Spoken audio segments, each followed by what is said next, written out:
Hi all, welcome to real facts. നമ്മൾ ഇത് മലയാളത്തിൻ്റെ രണ്ടാമത്തെ മോക്ക് ടെസ്റ്റാണ് നമ്മൾ ചെയ്യുന്നത്. ഇതിന് മുമ്പ് ഒരെണ്ണം നമ്മൾ ചെയ്തിട്ടുണ്ട്. അത് കണ്ടവർക്കറിയാം. നമ്മൾ ഒരു 20 ക്വസ്റ്റ്യൻസ് അതിനകത്ത് നമ്മൾ ചെയ്യിപ്പിച്ചിട്ടുണ്ട്. അപ്പോൾ ഇത് അതിൻ്റെ രണ്ടാമത്തെ ഭാഗമായിട്ട് കുറേ പ്രീവിയസ് തന്നെ നമ്മൾ എടുത്തിട്ട് വന്നേക്കുക. അപ്പോൾ നമുക്ക് നേരെ വീഡിയോയിലോട്ട് നടന്നാലോ? അതിന് മുമ്പ് നിങ്ങൾക്ക് എന്തെങ്കിലും സജഷൻസ് ഉണ്ടെങ്കിൽ നിങ്ങൾ കമൻറ്റിൽ പറയണം. പിന്നെ നമ്മുടെ വീഡിയോ ഒരുപാട് പേര് കാണുന്നുണ്ടെങ്കിൽ നമുക്ക് വലിയ റെസ്പോൺസ് ഒന്നും വരുന്നില്ല. എന്തുകൊണ്ടാണെന്ന് എനിക്കറിയത്തില്ല. എൻ്റെ വീഡിയോ കൊള്ളാത്തത് കൊണ്ടാണോ? നിങ്ങൾ അതൊക്കെ എന്ത് എന്നെ സപ്പോർട്ട് ചെയ്യുക, എന്നാലും നമുക്ക് വീണ്ടും കൂടുതൽ കണ്ടൻറ്റുമായിട്ട് നിങ്ങൾക്ക് വേണ്ടിയിട്ട് വരാൻ പറ്റത്തുള്ളൂ. അതായത് നമ്മൾ എന്ത് ചെയ്യുക, ഇനി ഒരുപാട് ടോപ്പിക്കുകൾ നമ്മൾ ചെയ്യുന്നുണ്ട്. അപ്പം അതിൽ നിങ്ങളുടെ ഒരു റെസ്പോൺസ് കിട്ടുമ്പോഴേ നമുക്കത് നല്ലതുപോലെ ചെയ്യാൻ തോന്നത്തുള്ളൂ. അപ്പോൾ നമുക്ക് ഇനിയൊന്നും പറയുന്നില്ല, നേരെ വീഡിയോയിലോട്ട് കിടക്കുവാണ്. നമ്മൾ നേരെ ഒന്നാമത്തെ ചോദ്യത്തിലോട്ട് പോകാം.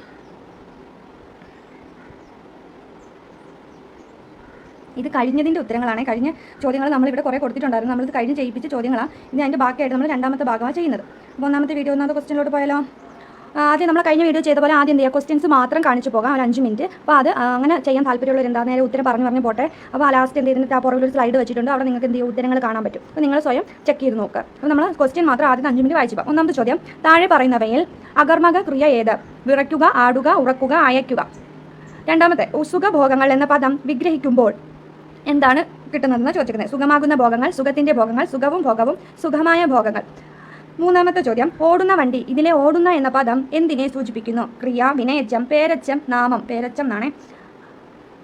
നാലാമത്തെ ചോദ്യം, ശരിയായ പദം ഏത്? ഏകമത്യം, ഐകമത്യം, ഐക്യമത്യം, ഐകമത്യം. 5, സ്ലീപ്പിംഗ് പാർട്ട്ണർ എന്നതിൻ്റെ ശരിയായ മലയാള വിവർത്തനം. ഉറങ്ങുന്ന പങ്കാളി, ഉറങ്ങുന്ന കൂട്ടുകാരൻ, കാര്യനർത്ഥത്തിൽ യാതൊരു പങ്കുമില്ലാത്ത വ്യാപാര പങ്കാളി, ഉറങ്ങുന്ന വ്യാപാര പങ്കാളി. 6, അരയന്ന പ്രൗഢൻ. ഈ പദത്തിൻ്റെ ശരിയായ വിഗ്രഹ രൂപം. അരയന്നത്തിൻ്റെ പ്രൗഢൻ, അരയന്നമാകുന്ന പ്രൗഢൻ, പ്രൗഢനായ അരയന്നം, അരയന്നത്തിൻ്റെ പ്രൗഢി. 7, ശരിയായ വാക്ക് ഏത്? സ്വൈര്യം, സമ്രാട്ട്, സൃഷ്ടാവ്, സന്തുഷ്ടം. കരയുന്ന കുഞ്ഞിനെ പാലുള്ളൂ. ഇതിന് സമാനമായ ഇംഗ്ലീഷ് വാക്യം. A child cry only get the milk, A child that cries will get the milk, A child cries only get the milk, A child that cries the milk will get. 9ാമത്തെ ചോദ്യം, താമരയുടെ പര്യായം അല്ലാത്തത് ഏത്? കമലം, രാജീവം, വാരിതം, സാരസം. 10, കേട്ട കഥ നന്നായി ആസ്വദിച്ചു. ഇതിലെ പേരച്ചം ഏത്? കേട്ട കഥ നന്നായി ആസ്വദിച്ചു. അപ്പോൾ ഇതിലെ പേരച്ചം ഏതാണെന്ന് നമുക്കറിയണം. ക്രിയയുടെ അർത്ഥത്തെ വിശേഷിപ്പിക്കുന്നത്. ക്രിയാവിശേഷണം, നാമവിശേഷണം, വിശേഷണ വിശേഷം, സർവനാമം. 12ാമത്തത്, നിലപാട് മാറ്റുക എന്ന അർത്ഥം വരുന്ന ശൈലി. കാലു പിടിക്കുക, കാലു മാറുക, കാലു വാരുക, കാലു തിരുമുക. ശബ്ദം എന്ന അർത്ഥം വരുന്ന പദം. ആലയം, ആമയം, ആരവം, ആദവം. പഠിക്കാൻ മിടുക്കനായ കുട്ടിയാണ് ശ്രീഹരി. ഇതിലെ നാമവിശേഷണം. പഠിക്കാൻ മിടുക്കനായ കുട്ടിയാണ് ശ്രീഹരി. അപ്പം ഓപ്ഷനാണ് ഞാൻ പറഞ്ഞത്. 15ാമത്തെ ചോദ്യം, മനസ്സാക്ഷി എന്ന പദം പിരിച്ചാൽ. കണ്ട ഓപ്ഷൻ കണ്ടോ? 4 ഓപ്ഷൻ ഉണ്ട്. അപ്പോൾ ഇതിൽ ഏതാണ് നിങ്ങൾ മനസ്സാക്ഷി എന്ന പദം പിരിച്ചാൽ നമ്മൾ എഴുതുന്നതെന്ന് ശരിയായിട്ട് നോക്കാം. 16, അടിമത്വം ഏറ്റുവാങ്ങുന്നത് ഏതൊരാൾക്കും ഭൂഷണമല്ല. ഇതിലെ തെറ്റായ പ്രയോഗം. അടിമത്വം ഏറ്റുവാങ്ങുന്നത് ഏതൊരാൾക്കും ഭൂഷണമല്ല.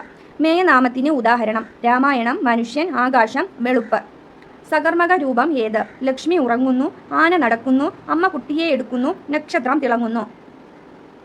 കണ്ടുവെങ്കിൽ. ഇതിലെ സന്ധി ഏത്? ആദേശസന്ധി, ലോപസന്ധി, ആഗമസന്ധി, ദ്വിത്വസന്ധി. കണ്ണീർ എന്ന പദം പിരിച്ചെഴുതിയാൽ. കൺ പ്ലസ് നീർ, കണ്ണ് അധികം നീർ, കൺ പ്ലസ് നീർ, കണ്ണ് പ്ലസ് നീർ. ഓട് എന്ന പ്രത്യയം ഏത് വിഭക്തിയുടേതാണ്? നിർദ്ദേശിക, പ്രതിഗ്രാഹിക, സംബന്ധിക, സംയോജിക.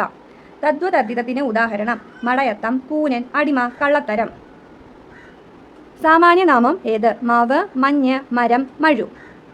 അർത്ഥമെഴുതുക. വിസ്മൃതി, തിരിച്ചറിവ്, ബോധം, മറവി, ഓർമ്മ. വിപരീത പദം എഴുതുക. ശീഘ്രം, വേഗം, ദുഃഖം, മന്ദം, ശല്യം. അപ്പോൾ 25 ചോദ്യങ്ങൾ ഇതിനകത്തുള്ളത്. അപ്പോൾ നമ്മൾ 25 ചോദ്യം വായിച്ചിട്ട് നിങ്ങൾ ഞാൻ വേഗത്തിൽ വായിച്ചു പോയെങ്കിൽ നിങ്ങൾ എന്ത് ചെയ്യുക, പൗസ് ചെയ്ത് നിങ്ങൾ നിർത്തി കണ്ടുപോവുക. അതിൻ്റെ ഈ സ്ലൈഡിൻ്റെ എല്ലാ അവസാനം എന്ത് ചെയ്യും, നമ്മൾ വീഡിയോ അവസാനം എന്ത് ചെയ്ത് ഒരു സ്ലൈഡ് ഉണ്ട്, ഉത്തരങ്ങൾ എന്ന് പറഞ്ഞിട്ട്. അപ്പം അതെന്ത് ചെയ്യും, നിങ്ങൾ എടുത്ത് ചെക്ക് ചെയ്തു. ഇപ്പോൾ ചെക്ക് ചെയ്ത് എന്ത് ചെയ്യും, നമ്മൾ പറഞ്ഞു പോകുമ്പോൾ എന്ത് ചെയ്യുക, നമ്മൾ ആദ്യമേ ഉത്തരങ്ങളെല്ലാം അറിയാം എന്നുള്ള രീതിയിലായി പോകില്ല. അപ്പോൾ നമ്മൾ നിങ്ങൾ എന്ത് ചെയ്യുക, ഉത്തരങ്ങൾ ലാസ്റ്റിൻ്റെ അവസാനം വെച്ചിട്ട് സ്ലൈഡ് എടുത്ത് ചെക്ക് ചെയ്ത് നോക്കാം. അപ്പോൾ നമുക്ക് നേരെ ആദ്യം തൊട്ടുള്ള ക്വസ്റ്റ്യനിൽ നമുക്ക് ഉത്തരങ്ങൾ പറഞ്ഞു പോവാം.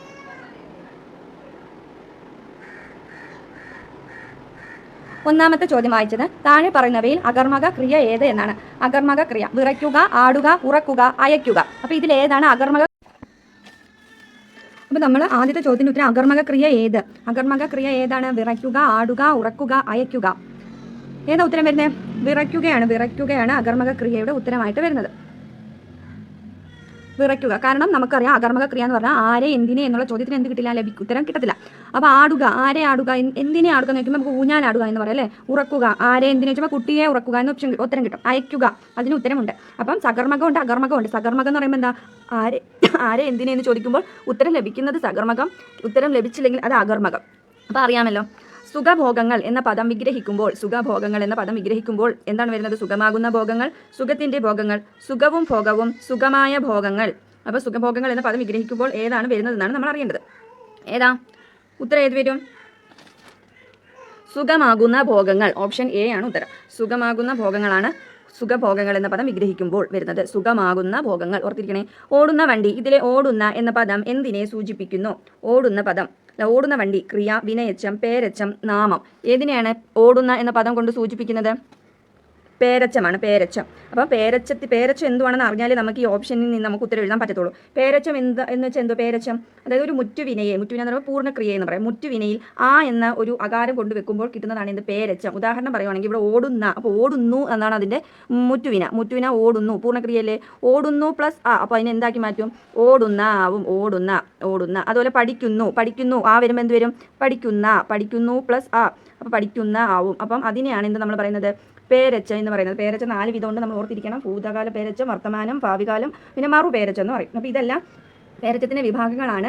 അതുപോലെ വിനയച്ചവും വരുന്നുണ്ട്. ഇപ്പോൾ എല്ലാം കൂടെ പറയാൻ നമുക്ക് സമയമില്ല. അപ്പോൾ ഈ ആ വരുന്നതാണ് എന്ത്? അവസാനിക്കുമ്പോൾ പൂർണ്ണക്രിയ ആയിരിക്കത്തില്ല. അപ്പോൾ ചെയ്യുന്നു പ്ലസ് ആ, എന്താ? ചെയ്യുന്ന. അപ്പോൾ ഇതെല്ലാം എന്താ? പേരച്ചത്തിന് ഉദാഹരണങ്ങളാണ്. മറുപേരച്ചം എന്ന് വേണമെങ്കിൽ ഞാൻ പറയാം. നിഷേധാർത്ഥത്തിൽ നമ്മൾ ഉച്ചരിക്കുന്നതാണ് എന്ത്? മറുപേരച്ചം. അതായത് നേരെ വിപരീതമായിരിക്കും. അപ്പോൾ പാടിയ പാട്ട് അതിലെന്ത് വരുന്നില്ല? ആ പ്രത്യയം നമുക്ക് വേണ്ട. ആത്ത എന്നായിരിക്കും അതിൻ്റെ പ്രത്യയം വരുന്നത്. ആത്ത. അതായത് നമ്മൾ നിഷേധാർത്ഥം പറയുന്നതാണ് എന്ത്? മറുപേരച്ചം എന്ന് പറയുന്നത്. മറുപേരച്ചം ഉദാഹരണം പറയുവാണെങ്കിൽ ആത്ത എന്നാണ് അതിൻ്റെ ഇത് പ്രത്യയം വരുന്നത്. അപ്പോൾ മറുപേരച്ചാണെങ്കിൽ പാടിയ പാട്ട് നിഷേധമായിട്ട് പറയുമ്പോൾ നമ്മൾ എന്ത് പറയും? പാടിയ പാട്ടിനെ നിഷേധത്തിൽ പറയുമ്പോൾ പാടാത്ത പാട്ട്. അപ്പോൾ ആത്ത കണ്ടോ? പാടാത്ത പാട്ട്. അതുപോലെ വേറൊരു ഉദാഹരണം പറയുകയാണെങ്കിൽ കണ്ട സിനിമ. അപ്പോൾ അതിൻ്റെ ആത്ത ചേർക്കുമ്പോൾ കാണാത്ത സിനിമ. മനസ്സിലായോ? കാണാത്ത സിനിമ. അപ്പം ഭൂതകാല പേരച്ചുണ്ട്. പിന്നെ ഭാവി കാലത്തിൽ എന്ത് വരുന്നില്ല? ആ എന്ന പ്രത്യയം നമുക്ക് എഴുതേണ്ട കാര്യമില്ല. അപ്പോൾ ഭൂതകാലം ആണെങ്കിൽ ഒരു ഉദാഹരണം നമുക്ക് പറയാം. ഭൂതകാലം എന്ന് പറയുമ്പോൾ പഠിച്ചു എന്ന് പറയുമ്പോൾ എന്താ? ഭൂതകാലം അല്ലേ? പഠിച്ചു കഴിഞ്ഞു എന്നാണ് പറയുന്നത്. കഴിഞ്ഞ കാര്യം. അപ്പോൾ പഠിച്ചു പ്ലസ് ആ വരും എന്ത് വരും? പഠിച്ച വരും. പഠിച്ചു പ്ലസ് ആ വരും എന്ത് വരും? പഠിച്ച വരും. പഠിച്ച. അതുപോലെ മറ്റൊരു ഉദാഹരണം പറയുവാണെങ്കിൽ കുടിച്ചു. അപ്പോൾ കുടിച്ച വരും. കുടിച്ചു എന്ന് പറയുമ്പോൾ കുടിച്ച. അപ്പോൾ പിന്നെ വർത്തമാനത്തിൽ വരുമ്പോൾ പഠിക്കുന്നു എന്നാകും. വർത്തമാന പേരച്ചുവാണെങ്കിൽ പഠിക്കുന്ന നമ്മൾ പഠിച്ചോണ്ടിരിക്കുകയല്ലേ? അപ്പോൾ പഠിക്കുന്നു പ്ലസ് ആ വരും എന്താ? പഠിക്കുന്ന വരും. പഠിക്കുന്ന എന്ന് വരും. പഠിക്കുന്ന. ഭാവി കാലമാണെങ്കിൽ നമ്മൾ എന്ത് പറയും? പഠിക്കും എന്ന് പറയും. പഠിക്കും പ്ലസ് ആ പറയാൻ പറ്റുമോ? ഇല്ല. അപ്പോൾ അവിടെ എന്ത് വേണ്ട? നമുക്ക് ആ എന്നുള്ളൊരു പ്രത്യേകത നമുക്ക് അവിടെ വേണം. ഉപയോഗിക്കുന്നില്ല. ആകാരം ഉപയോഗിക്കുന്നില്ല. അപ്പോൾ പേരച്ച മനസ്സിലായോ? ഇങ്ങനെ നമ്മൾ കണ്ടെത്തുന്നത്. അപ്പോൾ ഇവിടെ ഓടുന്ന എന്ന് പറയുമ്പോൾ എന്താണത്? പേരച്ചമാണ്. അടുത്ത ചോദ്യത്തിലോട്ട് പോകാം. ശരിയായ പദം ഏത്? ശരിയായ പദം ഏകമത്യം, ഐകമത്യം. അപ്പോൾ ഇതിൽ ഏതാണ് ശരിയായിട്ടുള്ള പദം? ഏതാണ്? ഓപ്ഷൻ ബി ആണ് ശരി. ഐകമത്യമാണ്. അതായത് ഇങ്ങനെയാണ് അത് എഴുതുന്നതെന്ന് നമ്മൾ ഓർത്തിരിക്കേണ്ടത്. അപ്പോൾ അതിൻ്റെ കൂടെ നമ്മൾ അല്ലാതെ കുറേ വാക്കുകൾ നമുക്കറിയാം. പ്രീവിയസ് എപ്പോഴും ചോദിക്കുന്നതാണ്. മഹത്വം നമ്മൾ എഴുതുമല്ലേ? മഹത്വം നമ്മൾ സാധാരണ തെറ്റായിട്ട് എഴുതുവാണെങ്കിൽ എങ്ങനെ എഴുതും? ഇങ്ങനെ എഴുതുന്നത്. ഇങ്ങനെയല്ല, ഇത് തെറ്റാണ്. ഇതിൽ ശരിയായിട്ട് എങ്ങനെ എഴുതുന്നത്? മഹത്വം എന്നാണ് എഴുതേണ്ടത്. എങ്ങനെയാണ് എഴുതേണ്ടത്? മഹത്വം. ഇത്തായാണ് വരേണ്ടത്. മഹത്വം ആണ്. ഇങ്ങനെ മഹത്വം എന്ന് എഴുതുന്നത്. അതുപോലെ മുഖച്ഛായ എങ്ങനെ എഴുതും? മുഖച്ഛായ ഇച്ചാണോ? അല്ല, അച്ഛൻ്റെ ചായയാണ് വരുന്നത്. മുഖച്ഛായ ഉണ്ടോ? മുഖച്ഛായ. ഇങ്ങനെ മുഖച്ഛായ എന്ന് എഴുതുന്നത്. അതുപോലെ മുതലാളിത്തം നമ്മൾ എഴുതും. മുതലാളിത്വം എന്ന് എഴുതല്ലേ? മുതലാളിത്തം അല്ല, എങ്ങനെ എഴുതുന്നത്? മുതലാളിത്തമാണ്. മുതലാളിത്തം ഉണ്ടോ? മുതലാളിത്തം ഇങ്ങനെ വേണം എഴുതാം. മുതലാളിത്തം. അടുത്ത നമ്മൾ ഒരു വാക്കൂടെ പറയുന്നത് അസ്ഥിവാരം എങ്ങനെ എഴുതും? അസ്ഥിവാരം ഇങ്ങനെയാണോ എഴുതുന്നത്? അല്ല, ഇങ്ങനെയല്ല എഴുതുന്നത്. എങ്ങനെ എഴുതണം? അസ്ഥിവാരം എങ്ങനെ എഴുതുന്നത്? അസ്ഥിവാരം ഇങ്ങനത്തെയാണ് എഴുതേണ്ടത്. ഇങ്ങനത്തെ വെറും തായാണ് എഴുതേണ്ടത്. അസ്ഥിവാരം. അതുപോലെ അസ്തിത്വം എഴുതുമ്പോൾ എങ്ങനെ എഴുതും? ഇത് തന്നെ വരുന്നത്. അസ്തിത്വം എന്ന് പറയുമ്പോൾ മറ്റേ ഇത്ത എഴുതരുത്. അസ്തിത്വം ഉണ്ടോ? അസ്തിത്വം. അതുപോലെ ജാള്യതയാണോ? ജാള്യമാണോ? ജാള്യമാണ്. ജാള്യതയല്ല, ജാള്യമാണ്. ജാള്യം. ഇങ്ങനെയുള്ള കുറേ വാക്കുകൾ നമ്മൾ ഷോർട്സിൽ നമ്മൾ അപ്ലോഡ് ചെയ്യും. അപ്പോൾ അത് നിങ്ങൾ എന്ത് ചെയ്യുക? കാണുക. അപ്പം നമ്മൾ കുറേ നമുക്ക് പ്രീവിയസ് ഇങ്ങനത്തെ വാക്കുകൾ പ്രീവിയസ് ചോദിക്കുന്നുണ്ട്. നമ്മൾ എന്ത് ചെയ്യുന്നുണ്ട്? പഠിപ്പിക്കും. അപ്പോൾ നിങ്ങൾ എന്ത് ചെയ്യുക? അതപ്പോൾ കാണാം. അടുത്ത ചോദ്യം നോക്കൂ. സ്ലീപ്പിംഗ് പാർട്ട്ണർ എന്നതിൻ്റെ ശരിയായ മലയാള വിവർത്തനം.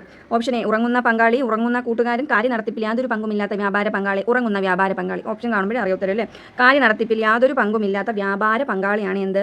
Sleeping partner. അതായത് കാര്യത്തിന് ഉപകരിക്കാത്ത വ്യക്തി. അതാണ് ശരിക്കും അതിൻ്റെ അർത്ഥം. അടുത്ത ചോദ്യം. അരയന്ന പ്രൗഢൻ. ഈ പദത്തിൻ്റെ ശരിയായ വിഗ്രഹ രൂപം എഴുത്. ഏതെന്നാണ് ചോദിച്ചിരിക്കുന്നത്? അരയന്നത്തിൻ്റെ പ്രൗഢൻ. അരയന്നമാകുന്ന പ്രൗഢൻ.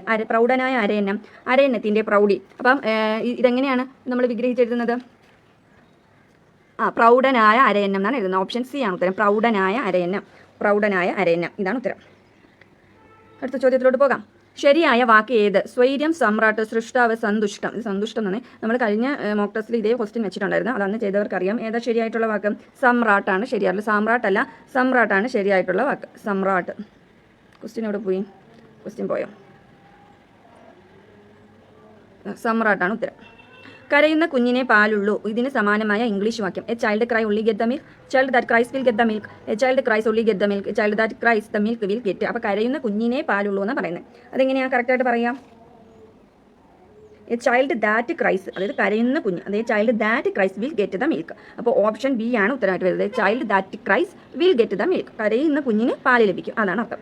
താമരയുടെ പര്യായം അല്ലാത്തത് ഏതെന്നാണ് ചോദിച്ചേക്കുന്നത്. താമരയുടെ പര്യായം അല്ലാത്ത കമലം, രാജീവം, വാരിതം, സാരസം.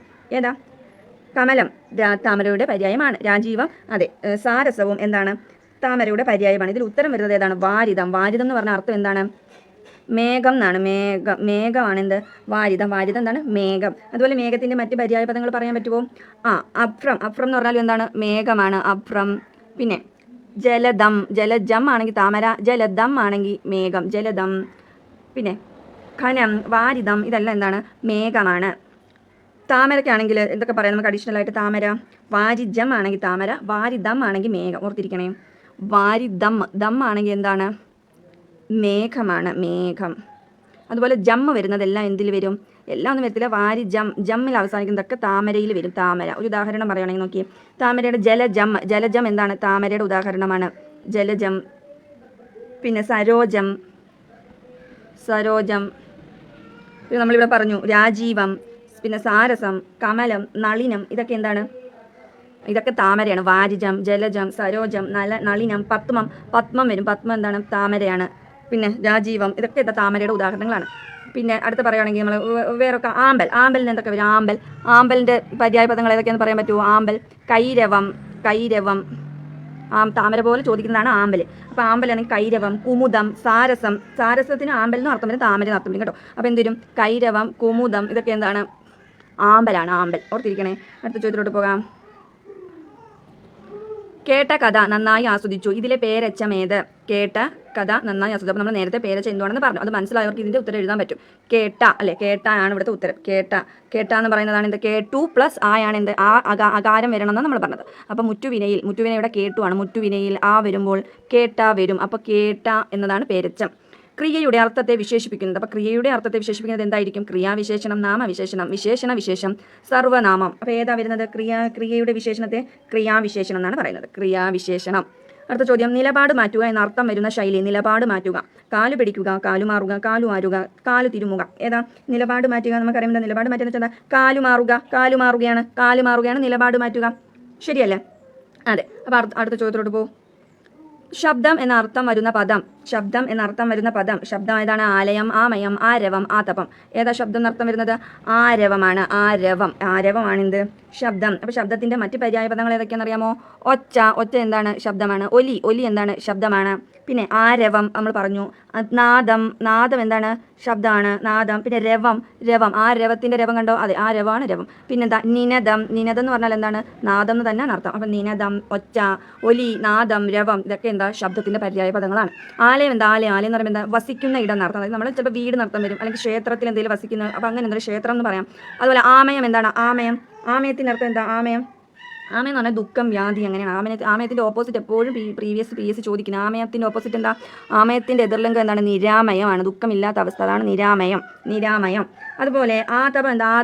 ആതപം ആണെങ്കിൽ അർത്ഥം എന്ത് വരും? ചൂട്, വെയിൽ, ഇതൊക്കെയാണ് ആതപം. ചൂട്, വെയിൽ, ഇതൊക്കെയാണ് ആതപം. അടുത്ത ചോദ്യം നോക്കൂ. പഠിക്കാൻ മിടുക്കനായ കുട്ടിയാണ് ശ്രീഹരി. ഇതിലെ നാമവിശേഷണം ഏതാണ്? പഠിക്കാൻ മിടുക്കനായ കുട്ടിയാണ് ശ്രീഹരി. ഏതായിരിക്കും? നാമം ഏതാണെന്ന് നമുക്കറിയാം. കുട്ടിയാണ് അവിടുത്തെ നാമം, അല്ലെങ്കിൽ ശ്രീഹരിയാണ് വിശേഷിപ്പിക്കുന്നത്. അപ്പോൾ അതിനെ വിശേഷിപ്പിക്കുന്നതല്ലേ നാമവിശേഷണം. ഉത്തരം ഏതാ? മിടുക്കനായ എന്നതാണ് ഇവിടുത്തെ ഉത്തരം. ഇതിൻ്റെ ഉത്തരം മിടുക്കനായ. എന്താ നോക്കൂ. മനസ്സാക്ഷി എന്ന പദം പിരിച്ചാൽ ഏതാ? ഇതിലെങ്ങനെയാണ് മനസ്സാക്ഷി എന്ന പദം പിരിച്ചെഴുതുന്നതാണ് ചോദിച്ചേക്കുന്നത്. ഏതാ? ഓപ്ഷൻ എ ആണ് ഉത്തരം. മനസ്സല്ല, മന പ്ലസ് സാക്ഷി, രണ്ട് കുത്തിടണം കേട്ടോ. മന പ്ലസ് സാക്ഷി, അതാണ് മനസ്സാക്ഷി ആയിട്ട് വരുന്നത്. കുത്ത് എന്തായിട്ട് മാറും? ഇരട്ടിക്കും. സായായിട്ട് അവിടെ ഇരട്ടിക്കും, അതാണ് മനസ്സാക്ഷി. അപ്പോൾ ഓർത്തിരിക്കണം. ഇതുപോലെ കുറേ വേർതിരിച്ചെഴുതുന്നത് നമുക്ക് ഉണ്ട്, അത് നമുക്ക് പഠിക്കാം. അപ്പോൾ നമുക്ക് അടുത്ത ചോദ്യത്തിലോട്ട് പോകാം. അടിമത്വം ഏറ്റുവാങ്ങുന്നത് ഏതൊരാൾക്കും ഭൂഷണമല്ല. അപ്പോൾ അടിമത്വം ഏറ്റുവാങ്ങുന്നത് ഏതൊരാൾക്കും ഭൂഷണമല്ല. ഇതിലെ തെറ്റായ പ്രയോഗം അടിമത്വം ഏറ്റുവാങ്ങുന്നത് ഏതൊരാൾക്കും ഭൂഷണമല്ല. ഏതായിരിക്കും തെറ്റ്? ഓപ്ഷൻ കാണുമ്പോൾ തന്നെ നമുക്കറിയാം ഉത്തരം ഏതാണ്? അടിമത്വമാണ്. അടിമത്വം. അതങ്ങനെ അല്ല എഴുതുന്നത് അല്ലേ? നമ്മൾ നേരത്തെ പറഞ്ഞു മുതലാളിത്തം നമ്മൾ പറഞ്ഞു. അതുപോലെ തന്നെ എന്താ? അടിമത്തമാണ്. അടിമത്തം അങ്ങനെ എഴുതുന്നത്. അടിമത്തം കണ്ടോ? അടിമത്തം എഴുതുന്നത് എങ്ങനെയാണ്? ഇങ്ങനെയാണ് അടിമത്തം എഴുതുന്നത്. മേയനാമത്തിന് ഉദാഹരണം രാമായണം, മനുഷ്യൻ, ആകാശം, വെളുപ്പ്. അപ്പോൾ മേയനാമം എന്താണെന്ന് അറിയണം, എന്നാലേ നമുക്കിതിന് ഉത്തരം എഴുതാൻ പറ്റും. ഇവിടെ ഉത്തരം വരുന്നത് ഏതാണെന്ന് അറിയാമോ? ആകാശമാണ്. കാരണം എന്താ? മേയനാമം എന്ന് വെച്ചാൽ എന്താ? വ്യക്തി എന്നോ ജാതി എന്നോ വ്യക്തി എന്നോ വർഗ്ഗം എന്നോ ഇതിനൊന്നും നമുക്ക് എന്ത് ചെയ്യാൻ പറ്റില്ല, വേർതിരിച്ചറിയാൻ പറ്റാത്തതിനെയാണ് നമ്മൾ എന്ന് പറയുന്നത് മേയനാമം എന്ന് പറയുന്നത്. അത് ജാതി, വർഗ്ഗം, ലിംഗം ഇതൊന്നും എന്ത് ചെയ്യാൻ പറ്റത്തില്ല, നമുക്ക് തിരിച്ചറിയാൻ പറ്റാത്തതിനെയാണ് നമ്മൾ മേയനാമത്തിൽ ഉൾപ്പെടുത്തിയിരിക്കുന്നത്. നോക്കൂ, ആകാശം എന്ന് പറയുമ്പോൾ കൂടെ ഉദാഹരണം പറയുമ്പോൾ നിങ്ങൾക്ക് മനസ്സിലാവും. ആകാശം, വായു, മണ്ണ്, സ്വർണം, ജലം, വെള്ളം ഇതൊക്കെ എന്താ? മേയനാമത്തിന് ഉദാഹരണമാണ്. അതായത് ജലം, മണ്ണ്, സ്വർണം, വായു ഇതെല്ലാം വേർതിരിച്ചറിയാൻ പറ്റുമോ? ഇതിനൊക്കെ ഇല്ല. മനുഷ്യനെ അറിയാം. വെളുപ്പ് അതെന്താ നിറമാണെന്ന് നമുക്ക് പ്രത്യേകിച്ച് വേർതിരിച്ച് പറയാൻ പറ്റും. രാമായണം എന്ന് പറയുമ്പോൾ എന്ത് ചെയ്യും? ഓരോ കൃതികളായിട്ട് നമുക്ക് പറഞ്ഞുകൂടി. അപ്പോൾ ഇതെല്ലാം ബാക്കി കൂടുതൽ മേയനാമത്തിൽ പ്രകൃതിയുമായി ബന്ധപ്പെട്ട് നിൽക്കുന്ന എന്തെങ്കിലുമൊക്കെ ആയിരിക്കും ഉൾപ്പെട്ട് വരുന്നത്. അപ്പോൾ അത് ഓർത്തിരിക്കും. അടുത്ത് നോക്ക്, സകർമക രൂപം ഏത്? സകർമക രൂപം. ലക്ഷ്മി ഉറങ്ങുന്നു, ആന നടക്കുന്നു, അമ്മ കുട്ടിയെ എടുക്കുന്നു, നക്ഷത്രം തിളങ്ങുന്നു. നമ്മൾ നേരത്തെ പറഞ്ഞു അകർമകം സകർമകം. സകർമകം എന്ന് പറയുമ്പോൾ ആരെ എന്തിനെ എന്നുള്ള ചോദ്യത്തിന് എന്തുണ്ട്? ഉത്തരമുണ്ട്. അപ്പോൾ ഇവിടെ എന്തുണ്ട്? അമ്മ കുട്ടിയെ എടുക്കുന്നു ഒരു ഓപ്ഷൻ കണ്ടോ? അപ്പോൾ അമ്മ കുട്ടിയെ എടുക്കുന്നു, ആരെ എടുക്കുന്നു, എന്തിനെ എടുക്കുന്നു എന്ന ചോദ്യത്തിന് ഉത്തരമുണ്ട്. കുട്ടിയെ എടുക്കുന്നു. അപ്പോൾ അതാണ് അവിടെ ഉത്തരമായിട്ട് വരുന്നത്. മറ്റു ഓപ്ഷനിലൊന്നും എന്തില്ല, ആരെ എന്തിനെ എന്നുള്ള ചോദ്യത്തിന് ഉത്തരം ലഭിക്കുന്നില്ല. അടുത്ത ചോദ്യം നോക്കൂ. അടുത്ത ചോദ്യം, കണ്ടുവെങ്കിൽ ഇതിലെ സന്ധി ഏത്? കണ്ടുവെങ്കിൽ ഇതിലെ സന്ധി ഏത്? ആദേശസന്ധി, ലോപസന്ധി, ആഗമസന്ധി, ദ്വിത്വസന്ധി. ഏതാണ്? കണ്ടുവെങ്കിൽ ആഗമസന്ധിയാണ് അതിൻ്റെ ഉത്തരം. ആഗമസന്ധി. സന്ധി നമുക്ക് പിന്നെ ഡീറ്റെയിൽ ആയിട്ട് പഠിക്കാം. കണ്ണീർ എന്ന പദം പിരിച്ചെഴുതിയാൽ എന്ത് വരും? ഏതാ വരുന്നതെന്ന് അറിയാമോ? കണ്ണീർ. കൺ പ്ലസ് നീറാണ് കണ്ണീർ. ആദ്യത്തിൻ്റെ ഉത്തരം ആഗമസന്ധി. ഇത് കൺ പ്ലസ് നീർ. ആണ് ഉത്തരം. കൺ പ്ലസ് നീർ. ഓട് എന്ന പ്രത്യയം ഏത് വിഭക്തിയുടേതാണ്? വിഭക്തി അറിയണം നമ്മൾ. ഓട് ഏതാണ്? ഓട് സംയോജികയാണ്. സംയോജികയുടെ ഉത്തരം അതാണ് ഏത്? ഓട്. അപ്പോൾ നമ്മൾ ഇതിൻ്റെ കുറച്ച് കാര്യങ്ങൾ പഠിക്കണം. നിർദ്ദേശിക നമ്മൾ പ്രധാനപ്പെട്ട 6 എന്ത് ചെയ്യണം? 6 പ്രത്യയങ്ങൾ പഠിക്കണം. വിഭക്തി പ്രത്യയങ്ങൾ. യഥാർത്ഥത്തിൽ 7 ഉണ്ട്. സത്യത നമ്മൾ പരീക്ഷയ്ക്ക് എപ്പോഴും വരുന്ന ഏതാ? 6 ചോദിക്കുന്നത്. ഏത്? നിർദ്ദേശിക്കുകയാണെങ്കിൽ എന്താണ്? വിഭക്തി പ്രത്യയങ്ങളൊന്നും ഇല്ല. പ്രതിഗ്രാഹികയാണെങ്കിൽ എ ആണ്. പ്രതിഗ്രാഹികയുടെ ആണെങ്കിൽ എ ആണ്. സംയോജിക പറഞ്ഞു ഓട്. സംബന്ധികയാണ് ഇൻ്റെ ഉടേ വരുന്നത് സംബന്ധികയുടെയാണ്. ഇൻ്റെ ഉടയാണ് സംബന്ധിക. ഇൻ്റെ ഉടേ. പിന്നെ പ്രയോജികയുണ്ട്. പ്രയോജിക ഏതാണ്? പ്രയോജിക ആൽ ആണ്. പ്രയോജനമുള്ള മരം ആൽ എന്ന് ഓർത്തിരുന്നാൽ മതി. പ്രയോജനമുള്ള മരം ആൽ, അതാണ് പ്രയോജിക. പ്രയോജികയാണ് ആൽ. പ്രയോജികയുടെയാണ് ഏത്? ആൽ. പ്രയോജികയാണെങ്കിൽ ആലാണ്. ആൽ. അടുത്ത ഉദ്ദേശിക്കുകയാണെങ്കിൽ ഇക്ക് ഏതിന് വരും? ഉദ്ദേശിക്കയ്ക്ക് വരും. ഇത്ര ഓർത്തിരിക്കണം. പ്രധാനമായിട്ട് വരുന്നത് ഉദാഹരണങ്ങൾ നമ്മൾ ഓർത്തിരിക്കുക. തദ്വതദ്ധിതത്തിന് ഉദാഹരണം. മടയത്തം, കൂനൻ, അടിമ, കള്ളത്തരം. അപ്പം ഏതാ തദ്വതദ്ധിതം? കൂനനാണ് തദ്വതദ്ധിതത്തിന് ഉദാഹരണമായിട്ട് വരുന്നത്. എന്തുകൊണ്ടാണ്? നമുക്ക് തന്മാത്രാ തദ്ധിതമുണ്ട്, തദ്വതദ്ധിതമുണ്ട്. തന്മാത്രാ തദ്ധിതമാണെങ്കിൽ മാ, തം, തരം, തനം ഇതൊക്കെയാണ് എന്ത്? തന്മാത്രാ തദ്ധിതത്തിൻ്റെ വിശേഷണങ്ങളിൽ അവസാനിക്കുന്ന വാക്കുകൾ. തദ്വതദ്ധിതമാണെങ്കിലോ അൻ അല്ലെങ്കിൽ ഈയിൽ അവസാനിക്കുന്നതാണ് ഏത്? തദ്വതദ്ധിതം. അപ്പോൾ ഇവിടെ നോക്കും, മടയത്തം അൻ അല്ലെങ്കിൽ ഈ അല്ല, അടിമ, കള്ളത്തരം ഇതൊന്നുമില്ല. അപ്പോൾ കൂനനാണ്. അതിന് തദ്വതദ്ധിതം നമ്മൾ പറയും എങ്ങനെയാണെന്ന് അറിയുമ്പോൾ അതിനെ വിശേഷിപ്പിക്കുന്നത് അതുള്ളത്, അതുപോലുള്ളത് അല്ലെങ്കിൽ അതിൽ നിന്നുണ്ടായത് എന്ന് പറയുന്നതാണ് തദ്വതദ്ധിതം. അതാണ് അൻ ഈ. അപ്പോൾ കൂനൻ എങ്ങനെ വന്നത്? കൂനുള്ളതിൽ നിന്നുണ്ടായത്, അതാണ് കൂനനാവുന്നത്. ബാക്കി എല്ലാം ഏതാണ്? തന്മാത്രാ തദ്ധിതമാണ്. അത് ഒരു ഗുണത്തെ മാത്രമാണ് സൂചിപ്പിക്കുന്നത്. ഏതെങ്കിലും ഒരു പ്രധാന ഗുണത്തെ ആയിരിക്കും അവിടെ സൂചിപ്പിച്ചിട്ടുണ്ടാവുക. ഓക്കെ, അടുത്ത ചോദ്യത്തിലോട്ട് പോകാം. സാമാന്യനാമം ഏത്? സാമാന്യനാമത്തിന് ഏതാ? മാവ്, മഞ്ഞ്, മരം, മഴു. ഏതാ ഉത്തരം? സാമാന്യനാമം മരമാണ്. സാമാന്യനാമത്തിന് ഉത്തരം മരമാണ്. മരം. കാരണം എന്താണ് സാമാന്യനാമം എന്ന് അറിയാം? കാരണം ജാതി, കുലം, വർഗ്ഗം അതായത് ചുരുക്കി പറഞ്ഞാൽ ഏതെങ്കിലും ഒന്നിൻ്റെ സമൂഹത്തിനെ കുറിക്കുന്നതിനെ സൂചിപ്പിക്കുന്നതാണ് എന്ത്? സാമാന്യനാമം. അപ്പോൾ ഇവിടെ മാവ് എന്ന് പറയുമ്പോൾ ഒരു മരമാണ്, ഒരു മരത്തിൻ്റെ കൂട്ടമാണ്. മഞ്ഞ് എന്താ അങ്ങനെ പറയാൻ പറ്റില്ല, അത് മേയനാമത്തിൽ വരുന്നതാണ്. മഴു എന്ന് പറയുമ്പോൾ എന്താണ്? അതൊരു സാധാരണ നാമമാണ്. അപ്പോൾ മരം എന്താണ്? ഒരു കൂട്ടത്തെ വിശേഷിപ്പിക്കുന്നതാണ് സാമാന്യനാമം, അല്ലെങ്കിൽ ഒരു സമൂഹത്തിനെ വിശേഷിപ്പിക്കുന്നതെന്ന് ഓർത്തിരിക്കുക. അടുത്ത 24 അർത്ഥം എഴുതുക. വിസ്മൃതിയുടെ അർത്ഥം എന്താണ്? തിരിച്ചറിവ്, ബോധം, മറവി, ഓർമ്മ. മറവിയാണ്. അടുത്ത വിപരീത പദം എഴുതുക. ശീക്രത്തിൻ്റെ വിപരീത പദമാണ് നമുക്കറിയാം വേഗം, ദുഃഖം, മന്ദം, ശല്യം. മന്ദമാണ് അല്ലേ, മന്ദം, ശീക്രം. അപ്പോൾ അതാണ് ഉത്തരം. അപ്പോൾ 25 ചോദ്യങ്ങൾ നിങ്ങൾ കേട്ടില്ലേ? 25 ചോദ്യങ്ങൾക്ക് ഉത്തരം എഴുതാൻ പറ്റി നമ്മൾ വിചാരിക്കുന്നത്. ഇതിൻ്റെ അവസാനത്തിൽ ഞാൻ പറഞ്ഞു ഉത്തരത്തിന് ഒരു സ്ലൈഡ് വെച്ചിട്ടുണ്ടെന്ന്. അതാണ് ആദ്യം അത് കേട്ട് എഴുതി പോയവർക്ക് എന്ത് ചെയ്യാം, ക്വസ്റ്റ്യൻ വായിച്ച് എഴുതിയവർക്ക് ഇത് ജസ്റ്റ് അനലൈസ് ചെയ്യാൻ വേണ്ടി ഉപയോഗിക്കാമേ. അപ്പം ഇതാണ് ഉത്തരം. 25 ഉത്തരം കൊടുത്തിട്ടുണ്ട്. അപ്പോൾ നിങ്ങൾക്ക് ഇത്രയും മനസ്സിലായി, ഉപകാരപ്പെട്ടെന്ന് ഞാൻ വിശ്വസിക്കുന്നു. അപ്പോൾ ഇതുപോലെ നമ്മൾ ഇനിയും വീഡിയോ ചെയ്യുന്നുണ്ട്. അപ്പോൾ നിങ്ങൾക്ക് ഉറപ്പായിട്ട് ഇഷ്ടപ്പെട്ടെങ്കിൽ എന്ത് ചെയ്യാം, ഒന്ന് നമ്മളെ സപ്പോർട്ട് ചെയ്യുക, ലൈക്ക് ചെയ്ത് കമൻറ്റ് ചെയ്തൊക്കെ നമ്മൾ എന്ത് ചെയ്യാം, സപ്പോർട്ട്